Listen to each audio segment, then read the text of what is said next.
Mary, Mary, quite contrary, how does your garden grow? Not terribly well, to be honest. But then it wasn't meant to. And her name wasn't Mary either. It was Maria. Maria Havemeyer, or at least it had been when she was alive.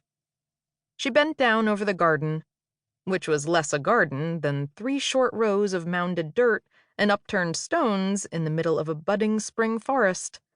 So, in the middle of nowhere. In another month, the trees overhead would be full of leaves and casting shade. Too much shade for anything to sprout besides the ferns. Or maybe the hostas that her grandmother had liked to plant beside their house. Grandma was dead too, but at least she was dead and buried, safe in the ground, not dead and bent over it, hacking away with a hoe. Maria thought about that all the time.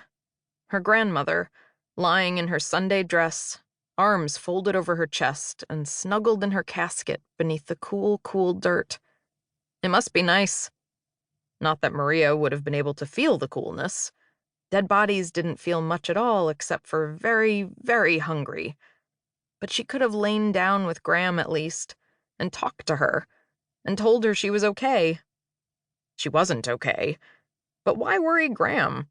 It's not like there was anything she could do to help.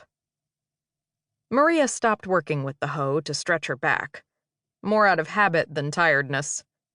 She'd managed to make a nice hole in the nearest row, a good 10 inches deep. It was even more impressive when she considered the crude tool she'd been using. What the hell was a hoe good for anyway?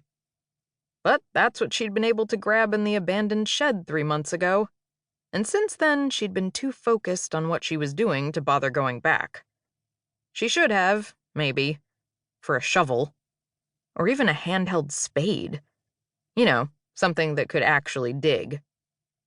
Oh well, maybe next time. Except after today, there would be no next time. She glanced down at the messenger bag near her right foot, the khaki canvas covered with dark stains, the lower left corner wet from the most recent one still leaking inside. She looked down at it and narrowed her eyes, resisted the urge to punt it between the nearest 2 trees and scream, "Goal!" Then she bent back down and got back to work. Mary, Mary, quite contrary, how does your garden grow? With silver bells and cockle shells and a bunch of severed heads and stuff. She swung the hoe a little too hard, and the sharp corner sank deep into one of the rounded mounds of dirt and stuck fast, probably wedged into an eye socket or one of the skull fractures. "Oops," she said. "Oops," came a boy's voice, muffled from inside the bag. "What do you mean, oops?" "What do you care?" she asked. "You're ahead. I'd say there aren't any more oops to be had as far as you're concerned." "I suppose you're right," said the bag, or rather, the head in the bag. But seeing it move almost made her laugh. It was like watching a very disturbing sock puppet. "But say, would you mind opening up the flap and giving me a look around?" "What?" "Just to see where I'll be resting, before the dirt goes in and it's lights out. Like a last request."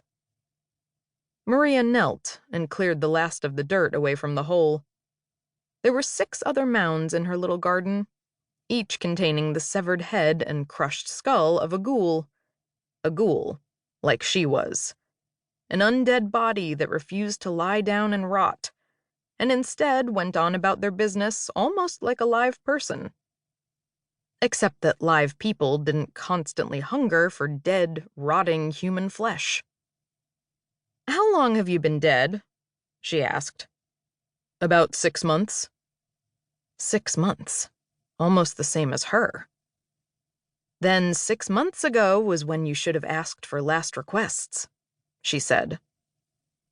6 months ago, she'd been in a cemetery, saying goodbye to her grandmother, leaving flowers and saying prayers and the whole bit.